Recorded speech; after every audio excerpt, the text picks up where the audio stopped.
Shalom, shalom, shalom, peuple de Dieu. Shalom à tous. Soyez bénis. Bénis dans le nom glorieux et puissant du Seigneur. Notre roi, notre maître, notre Jésus. C'est moi votre sœur dans le Seigneur, votre bien-aimé. Car nous formons le corps de Christ. Nous sommes tous membres de ce corps. Nous sommes là pour parler d'un homme. Cet homme, c'est l'homme de Galilée. Cet homme, c'est Yeshua. Cet homme, c'est celui qui a la solution. C'est lui qui tient la clé de nos vies. La Bible dit que sans moi, vous ne pouvez rien faire. Et il rajoute et dit, personne ne peut venir au Père sans passer par moi. Bien-aimé Jésus, il est l'unique chemin qui nous conduit vers le Père. Ben, si nous refusons Jésus, si nous disons que Jésus n'est pas Dieu, que Jésus, il est... Oui, c'est vrai qu'il y en a qui l'appellent, c'est un prophète. Il y en a qui l'appellent, qu'il n'est pas Dieu. Bien-aimé, Jésus est Dieu. Il est le chemin, il est la vérité et il est la vie. Il dit que ça, si tu ne passes pas par lui, tu ne peux non plus voir le Père. Donc lui-même, il est le canal. Avant d'arriver au Père, il faut passer par lui. D'accord? Donc le Père, et c'est toujours lui-même. Soyez bénis. Et vous tous qui nous suivez dans ces prédications que nous sommes en train de faire pour exhorter, dans le but de nous exhorter, dans le but d'exhorter l'Église de Dieu, dans le but que l'Église de Dieu parvienne vraiment à la vérité. Parce que la Bible dit, vous connaîtrez la vérité et la vérité vous affranchira. Aujourd'hui, nous allons parler sur un thème qui est intitulé « Les combats spirituels ». Nous allons parler sur le combat spirituel. Bien-aimés dans le Seigneur, c'est vrai que nous arrive parfois à combattre. Beaucoup des enfants de Dieu combattent beaucoup les démons. Les enfants de Dieu font des prières de combat. Les enfants de Dieu font des prières où, en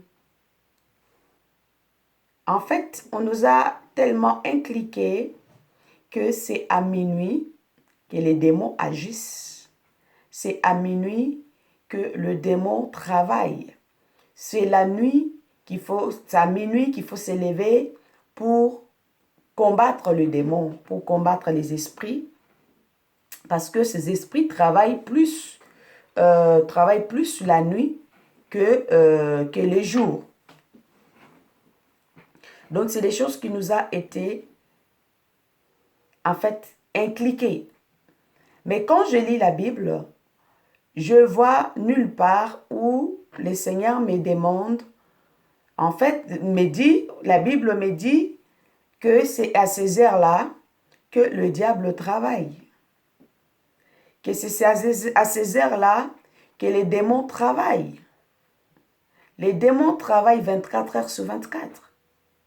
Les démons n'ont pas des heures précises pour combattre les enfants de Dieu. Ce n'est pas quand tu dors que les démons viennent te combattre ou quand tu es réveillé que les démons ne te combattent pas.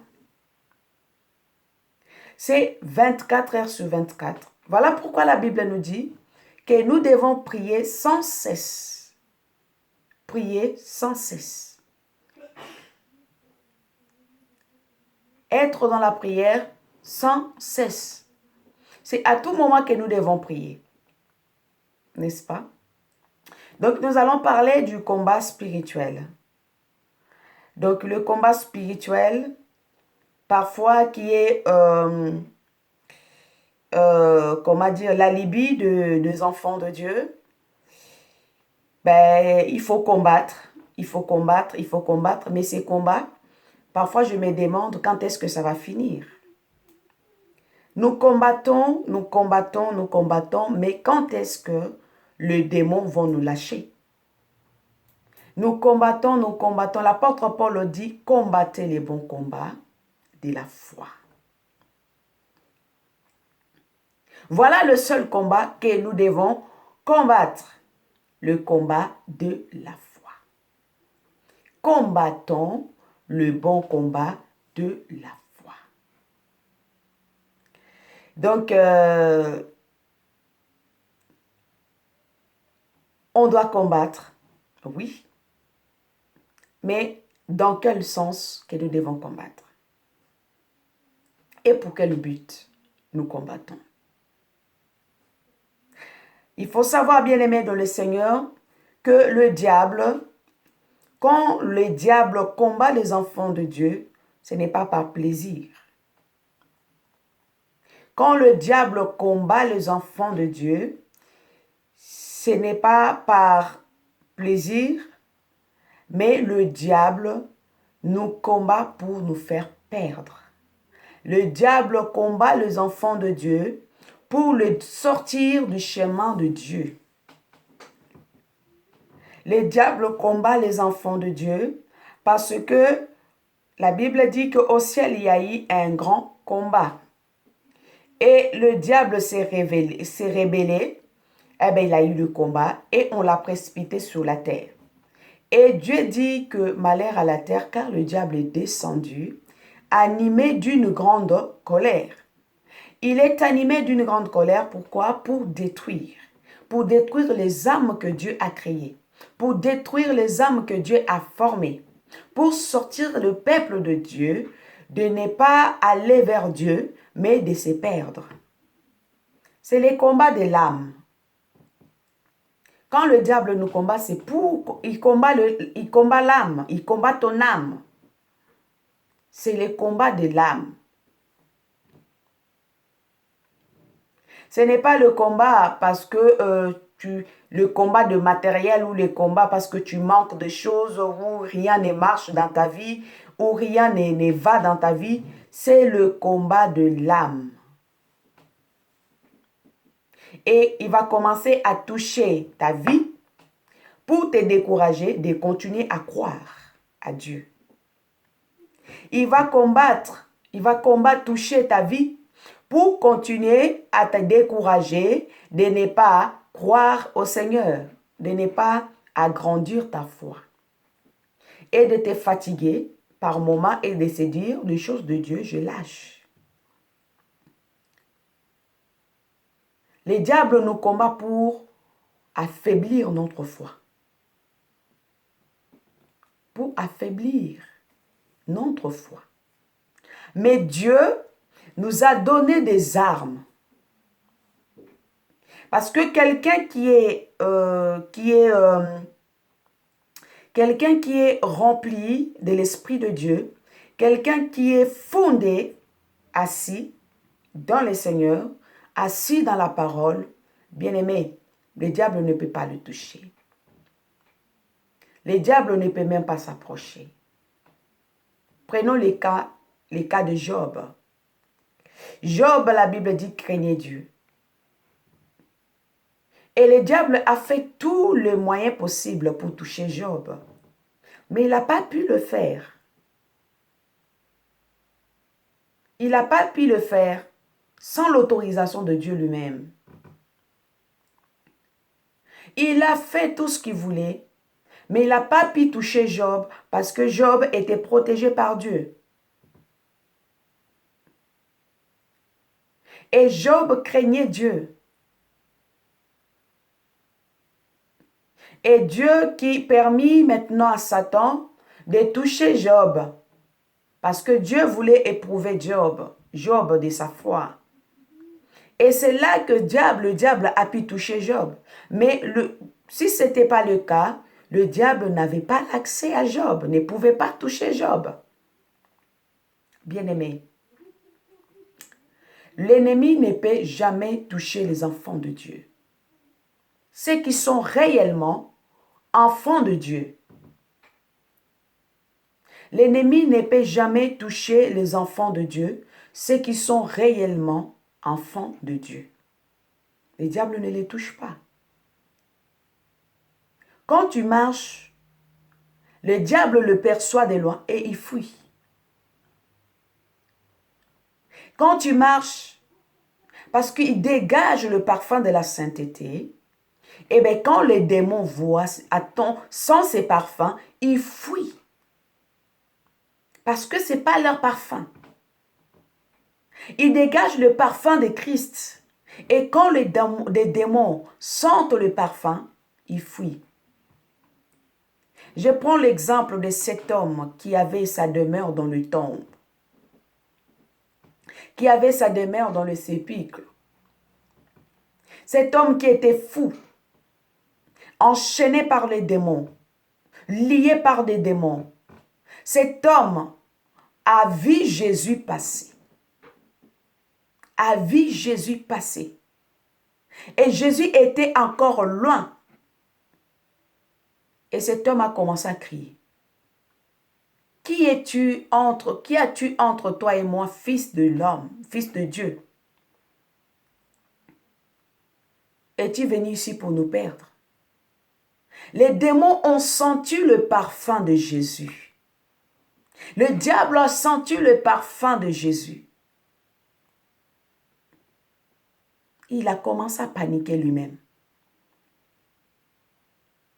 Et pourquoi nous, les enfants de Dieu, nous ne bouleversons pas le camp de l'ennemi? Pourquoi nous, les enfants de Dieu, nous ne portons pas ce parfum, afin que quand les démons s'approchent et que les démons fuient?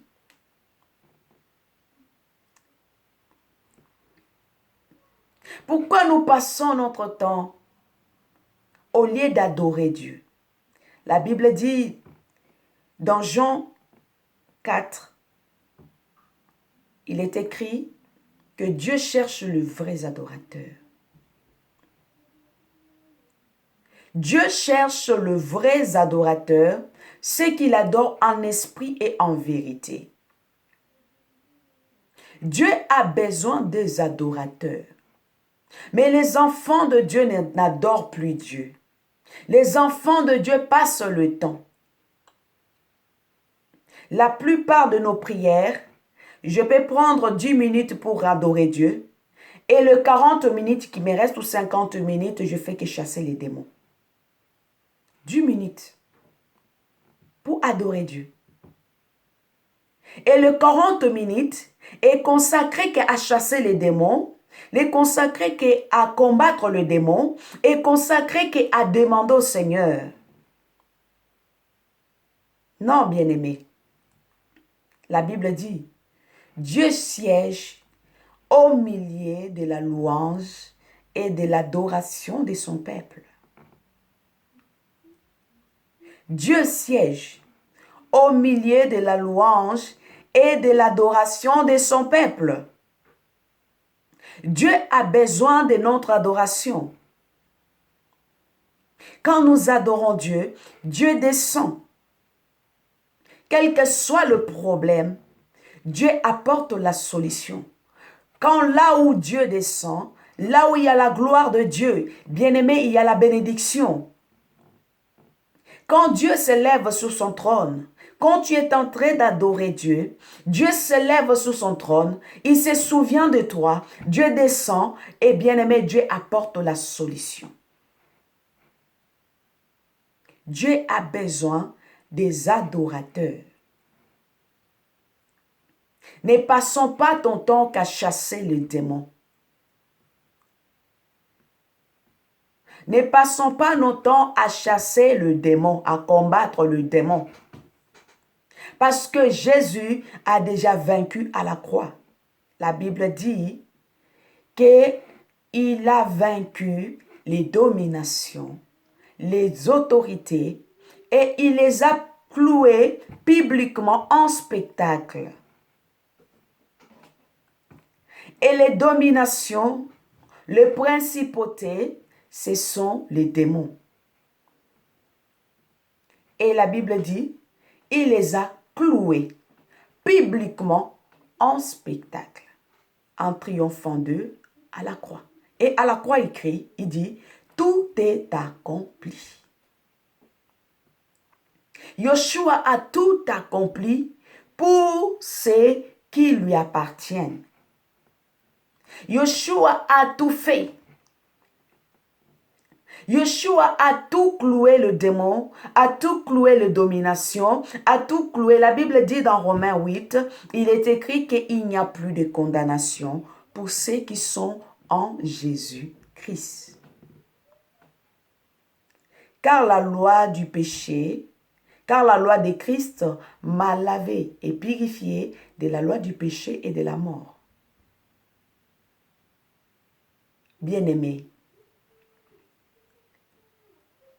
les temps, nous sommes dans les temps où Dieu a besoin des adorateurs et non les chasseurs de démons, les chasseurs de combats spirituels.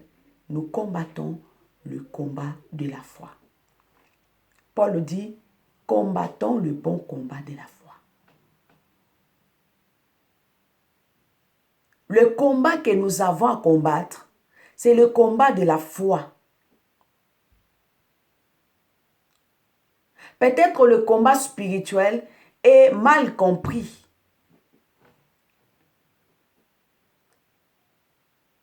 Le combat que nous avons, c'est le combat de la foi. Mais en combattant le combat de la foi, nous avons des armes.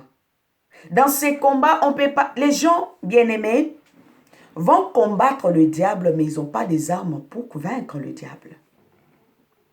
Nous voulons combattre le diable, mais nous n'avons pas des armes qu'il faut pour vaincre le diable.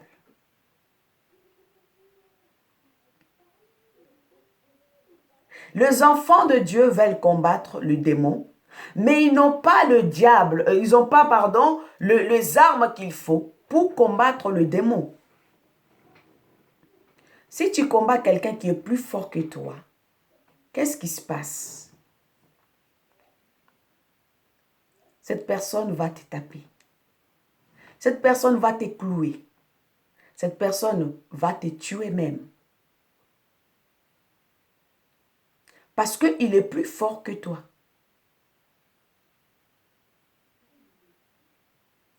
Parce que lui, il est plus fort. Prenons l'exemple de notre maître, Jésus. Jésus, la Bible dit dans Matthieu 4, qu'il revenait de son jeûne. Il a jeûné 40 jours et 40 nuits, et le diable vint lui tenter. Le diable lui dit, si tu es le Fils de Dieu, t'as qu'à changer ces pierres, que ça devienne du pain. N'est-ce pas? Et Jésus lui dit, il est écrit, l'homme ne vit pas de pain seulement, mais de toute parole qui sort de la bouche de Yahweh. Et le diable continue. Le diable lui répond également, il est écrit.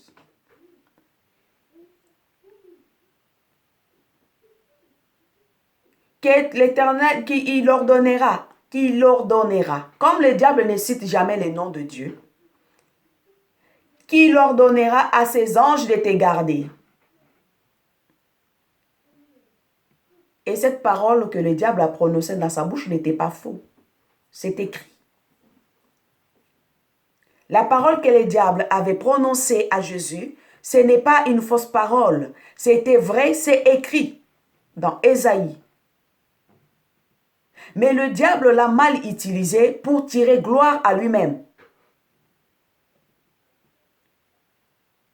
Mais si tu vas combattre quelqu'un où tu n'as pas des armes pour lui combattre, bien-aimé, comment tu peux vaincre? Jésus qui est notre maître, il a été tenté. Et le diable continue et Jésus lui a mis en échec. Et beaucoup des enfants de Dieu sont en échec parce qu'ils n'ont pas là les armes qu'il faut pour combattre le diable, pour combattre l'ennemi. C'est vrai, on va toujours dans le combat spirituel, on va combattre. Bien-aimé, il y a quelqu'un qui va combattre, qui fait des combats spirituels, de prières de combat, mais sa vie n'est pas en règle. Sa vie n'est pas correcte devant Dieu. Tu vas faire une prière de combat, mais tu es dans la fornication. Tu vas faire une prière de combat, mais tu vis dans le péché. Mais le diable va te taper. Mais les démons vont te tabasser.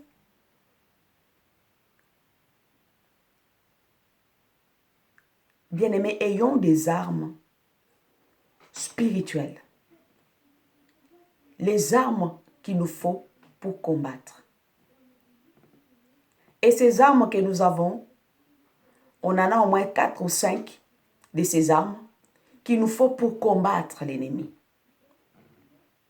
Et quand nous avons ces armes, quand tu auras ces armes en toi, placées en toi, bien-aimé, tu n'auras même plus besoin de faire des combats spirituels.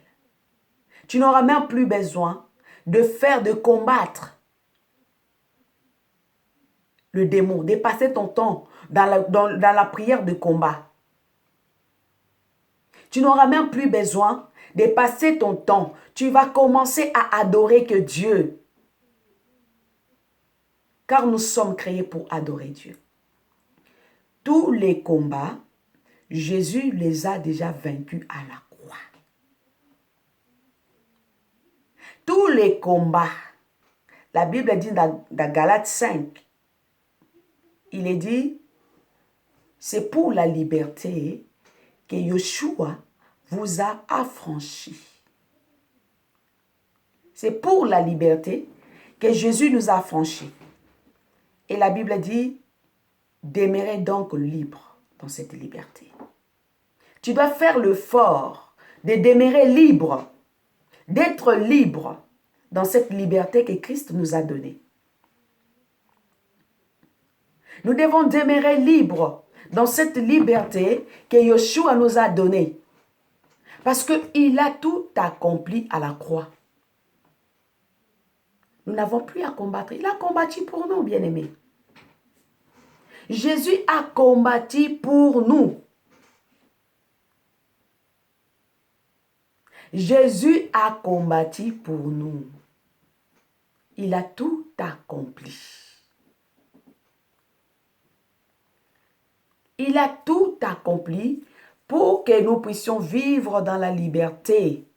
Et il dit dans Jean que si le Fils de l'homme vous a franchi, vous serez réellement libre.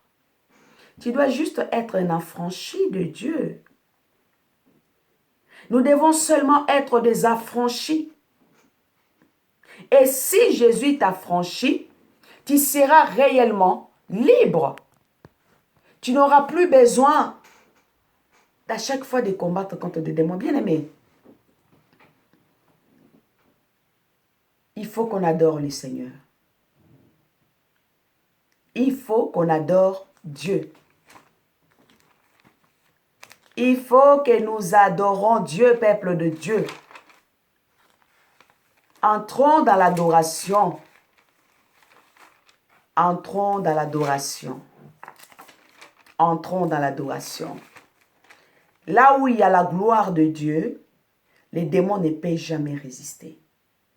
Là où il y a le feu de Dieu, le sorcier ne peut jamais résister.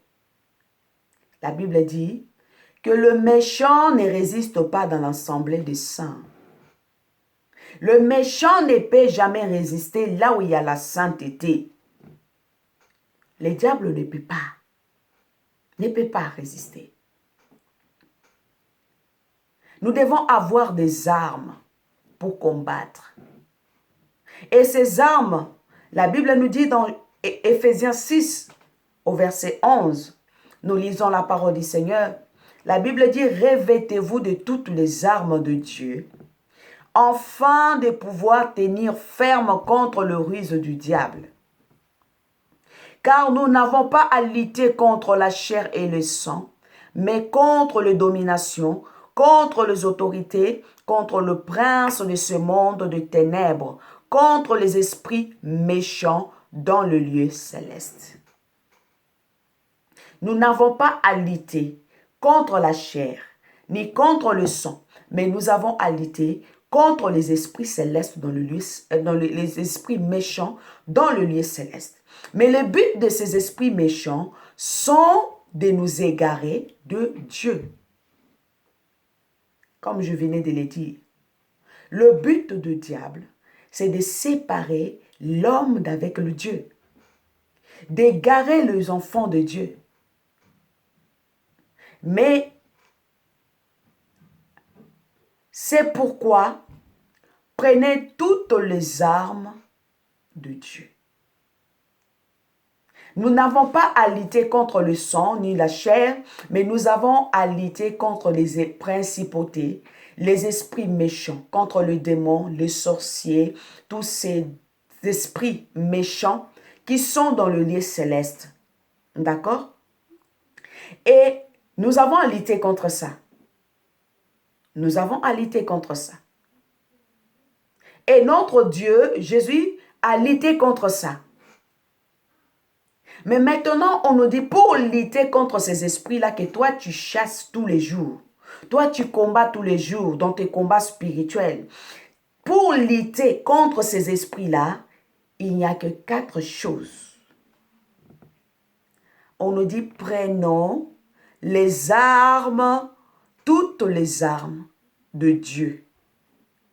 On dit toutes les armes de Dieu. Afin de pouvoir résister dans le mauvais jour et tenir ferme après avoir tout surmonté. Après avoir tout surmonté. De tenir ferme après avoir tout surmonté. Alors, quand on nous parle de la fermeté ici, cela est conforme à ce que je dis à la foi. D'accord? Le but du diable, c'est de nous faire perdre la foi. Quand le diable combat, nous combat, c'est pour nous éloigner de la face de Dieu. Pour nous sortir de la face de Dieu. C'est ça son but. Il n'a pas un autre but. Il ne te combat pas parce qu'il a besoin de ta chair. Il ne te combat pas parce qu'il a besoin de tes moyens. Il ne te combat pas, oui, les moyens sont des choses où il utilise comme des armes pour t'attaquer. Et quand il t'attaque par ces armes-là, ça va te décourager. N'est-ce pas? Quand tu n'es pas fondé dans la foi, quand tu n'es pas fondé dans la vérité de la parole, ben, ces armes vont te toucher. Et quand ces armes vont te toucher, tu vas te décourager et tu vas abandonner Dieu. Et quand tu vas abandonner Dieu, ben, le diable va te récupérer. Quand nous abandonnons Dieu, l'ennemi récupère. Et la Bible dit, afin de résister et tenir ferme je vais relire, c'est pourquoi prenez toutes les armes de Dieu afin de pouvoir résister dans le mauvais jour et tenir ferme après avoir tout surmonté. Après avoir tout surmonté. Mais pour tenir ferme, pour rester dans la foi, ferme contre les attaques, ferme contre le combat, et nous devons avoir des armes de Dieu. Et quelqu'un qui a toutes ces armes-là de Dieu en lui, le diable ne peut jamais lui toucher.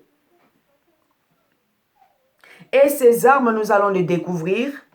Et on nous dit au verset 14, « Tenez donc ferme, ayez à vos reins la vérité. » Ayez à vos reins la vérité pour ceinture.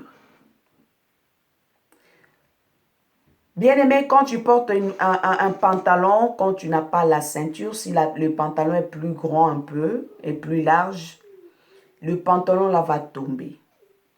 D'accord?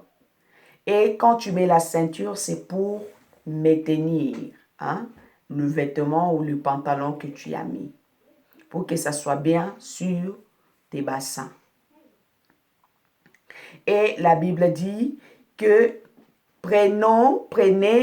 ayez à vos reins pour la ceinture, pour la vérité pour ceinture. Ça, c'est une première arme que nous devons avoir, c'est la vérité. La vérité.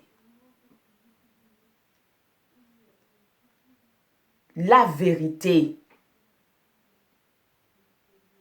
Les enfants de Dieu ne sont pas dans la vérité. Les enfants de Dieu mentent voilà, ils mentent comme ils respirent, comme je peux dire. Nous ne sommes pas dans la vérité. Nos vies n'est pas conforme à la parole de Dieu. Et première arme que nous devons, arme de Dieu, hein, ce sont des armes de Dieu. Le diable a ses armes, mais ça, c'est les armes de Dieu qu'on nous parle. La vérité doit être sur nos reins. La vérité doit être sur nos reins. Parce que notre Dieu est un Dieu de vérité. Revêtez la cuirasse de la justice. Deuxième arme, la justice. Deuxième arme, la justice. La Bible dit dans Matthieu 33, la Bible dit cherchez premièrement le royaume de Dieu et sa justice. Tout ce reste des choses vous seront données par-dessus. Donc, on nous parle ici de la justice. Dieu est juste. Dieu est saint. Être juste devant Dieu. Quelqu'un qui a la vérité en lui, quelqu'un qui est juste devant Dieu, le démon ne peut jamais le toucher. Les démons ne peuvent jamais l'embêter. N'est-ce pas? Verset 15, on nous dit, « Mettez pour chaussure à vos pieds le zèle que donne l'évangile de paix. » Troisième arme, la paix. Bien-aimés dans le Seigneur, la Bible dit dans Hébreux 12, 14, si je ne me trompe pas, il est dit que cherchez la paix avec tous et la sanctification sans laquelle personne ne verra le Seigneur. La paix. Troisième arme, la paix. Cherchez la paix avec tous. Être en paix. Premièrement, avec Dieu. Parce qu'il y a beaucoup de gens qui ne sont pas en paix avec Dieu. Il y a beaucoup de gens qui ne sont pas en paix avec Dieu. Malgré ils confessent Dieu dans leur bouche, mais ils ne sont pas en paix avec Dieu.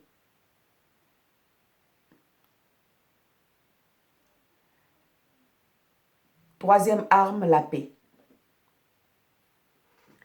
Verset 16, on nous dit, « Prenez par-dessus tout cela le bouclier de la foi, avec lequel vous pourrez éteindre tous les trains enflammés du malin. Prenez par-dessus tout, par-dessus la justice, par-dessus la vérité, par-dessus la paix, la foi. » Hébreux 6 nous dit, la foi est une ferme assurance. Et l'apôtre Paul nous dit ici que tenez-vous ferme, n'est-ce pas?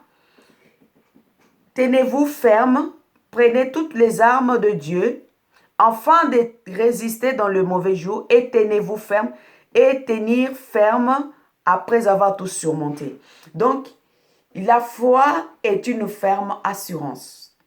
Donc, comme je disais tout à l'heure, ici on nous parle de la foi. Donc, tenir ferme, c'est la foi. Donc, c'est la foi que le diable combat. Et on nous dit de tenir par-dessus tout la foi. Et c'est la foi qui est l'arme qui peut éteindre. Parce que la foi est une ferme assurance. La Bible dit des choses qu'on espère et une démonstration de celles qu'on ne voit pas. Donc avec la foi, on peut créer. Avec la foi, on peut déclarer. Bien-aimé dans le Seigneur, laisse-moi te dire, sois prophète de ta vie. Sois prophétesse de ta vie. Proclame des choses qui doivent arriver dans ta vie. Proclame des choses. Les démons doivent nous fuir. Les démons doivent libérer ta vie. Les démons doivent quitter ta vie. On ne peut pas passer le temps qu'à chasser les démons. Non, bien-aimés. Ils doivent eux-mêmes sentir le parfum de Jésus dans ta vie et fuir et prendre fuite. La foi qui vient éteindre tous les traits enflammés. La foi qui vient éteindre tous les traits enflammés de l'ennemi. La foi. C'est cela que l'ennemi combat. L'ennemi ne combat pas autre chose. L'ennemi combat la foi, combat ta foi. Et quand tu n'as plus la foi, c'est là qu'il entre. Quand tu n'as plus la foi, c'est là qu'il commence à opérer. Il commence à détruire. Or, dans Romains 10, verset 17, la Bible nous dit que la foi vient de ce qu'on entend. Et ce qu'on entend vient de la parole de Dieu. Bien-aimés dans le Seigneur, la Bible de Genèse Apocalypse nous parle de la vie que Dieu nous donne, nous parle de la foi, nous parle de ces trésors que Dieu nous a donnés, qui est la vie éternelle. La foi vient de ce qu'on entend. Et ce qu'on entend vient de la parole de Dieu.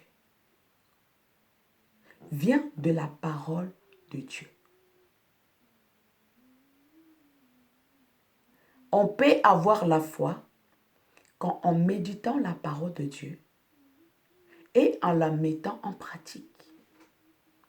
Parce que c'est cela qui est l'arme. Parce qu'on nous parle de la foi. La foi, c'est la parole. On ne peut pas avoir la foi sans avoir la parole de Dieu en nous. On ne peut pas vivre la foi sans la parole de Jésus-Christ dans nos vies. Parce que la foi vient de la parole. La foi vient de la parole, bien-aimée. La foi, on ne la transmet pas. On ne peut pas te transmettre la foi. On ne peut pas te prêcher et te dire recevez la foi. Non, bien-aimé. La foi ne se transmet pas. La foi vient de la parole de Dieu. La foi vient de la parole de Dieu. En méditant la parole et en entrant dans la profondeur de Dieu, tu augmentes ta foi. C'est ça notre arme. La parole. C'est ça notre arme qu'on peut utiliser pour éteindre le trait enflammé du diable, c'est la parole. Le diable a tenté Jésus. Le diable a tenté Jésus. Et Jésus a utilisé l'arme puissante qui est la parole, bien-aimé. La parole est une arme puissante. C'est par la parole que le monde existe. C'est par la parole que Dieu a créé le monde. C'est par la parole que Dieu a parlé. C'est par la parole que Dieu a dit l'homme, qu'ayons l'homme. C'est par la parole que Dieu dit que la terre soit et la terre fut. C'est par la parole, bien-aimée. La Bible dit, par ta parole, tu seras condamné. Et ta parole, tu seras libéré. Ta parole peut te condamner. Ta parole peut te bénir également. La foi vient de la parole de Dieu. C'est ça notre arme. Et quand nous avons cette parole qui est ancrée à nous, quand nous avons cette parole qui est fondée, assise à nos bien-aimés, le diable ne peut pas s'approcher. Tous les trains du diable, toutes les armes du diable sont neutralisées,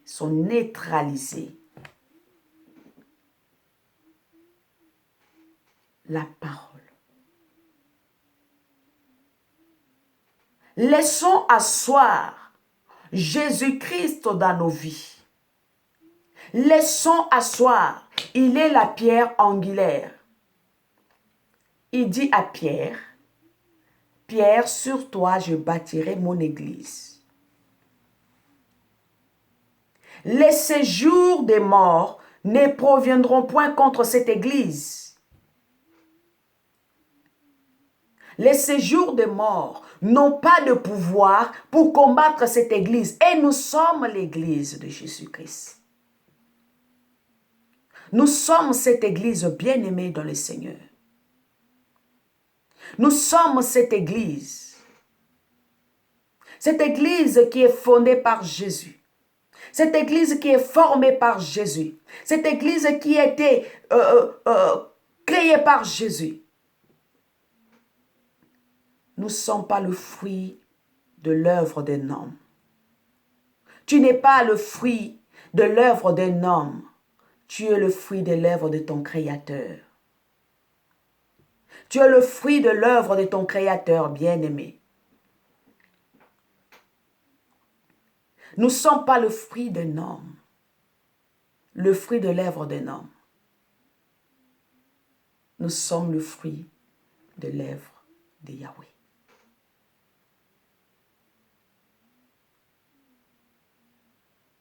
Nous sommes le fruit de l'œuvre de Yahweh.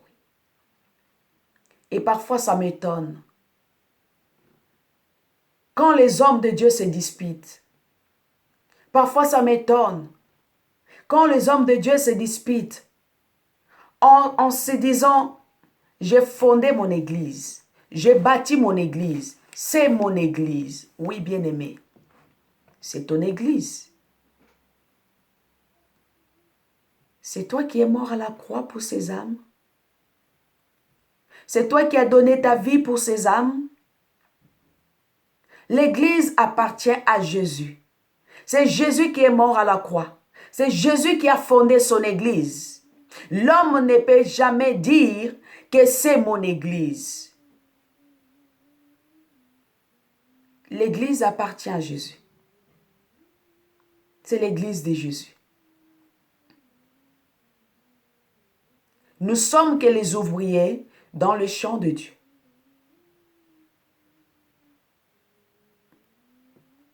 La foi. Bien-aimé dans le Seigneur. Et je vais continuer. On nous dit que prenez par-dessus tout cela, le bouclier de la foi, avec lequel vous pouvez éteindre tous les traits enflammés du malin. Prenez aussi le casque du salut et l'épée de l'esprit, qui est la parole de Dieu. Prenez aussi. Bien-aimé, la parole de Dieu ne se contredise pas. Dieu ne se contredise pas.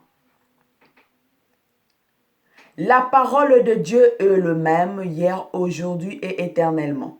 Jésus, il est le même. Donc, on vient conclure, la conclusion que moi j'ai faite tout à l'heure, on vient le conclure à la fin pour dire que prenez par-dessus tout cela le casque du salut et l'épée de l'esprit qui est la parole de Dieu. La foi et la parole, c'est des choses qui vont ensemble. C'est des choses qui marchent ensemble. On ne peut pas avoir la foi sans avoir la parole. On ne peut pas avoir la parole sans la foi. Et c'est des choses qui vont ensemble. Et c'est cela qui sont des armes efficaces pour combattre l'ennemi. Bien-aimé, si tu fais asseoir la parole de Dieu pleinement en toi, si tu fais asseoir la parole, la vie de Jésus pleinement en toi, bien-aimé, Jésus a déjà combattu pour nous. Tous les jours, il combat pour nous les combats visibles et invisibles. Et la Bible nous dit que l'ange de l'Éternel campe tout autour de ceux qui les craignent. L'ange de l'Éternel campe tout autour de ceux qui les craignent pour les arracher du danger. Et cette parole, nous l'avons. Si l'ange de l'Éternel campe tout autour de ceux qui craignent l'Éternel, mais quel combat encore nous pouvons combattre? Franchement, quel combat encore nous pouvons passer notre temps dans le combat? Bien-aimés, ayons l'habitude d'adorer. Ayons l'habitude d'adorer. Soyons de vrais adorateurs. Soyons des adorateurs. Parce que ce sont les adorateurs que Dieu cherche. Dieu cherche des adorateurs. Qu'il adore en esprit et en vérité. Le vrai adorateur. Le vrai adorateur.